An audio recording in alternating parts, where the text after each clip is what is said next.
Manipuri News Reader की channel की video amta update tawjage ngasi January ki tang 13 ta nungthun phongba chifongda ngasi ahing nongyai dagi matam kaktaba economic blockade laothokhre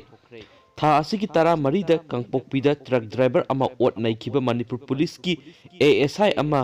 pung nifu nipan gi manungda service tagi terminate tawnaba Senapati District Driver Welfare Association Senapati District Truck Owner Association amadi Senapati Truck Driver Union na takiba demand adu thabakta onthoraktabagi mayokta ngasi ahing nongyai National Highway ani Imphal Dimarpur lambi matam kaktan economic blockade laothokhre ningsingba yai tha asigi tara marida truck driver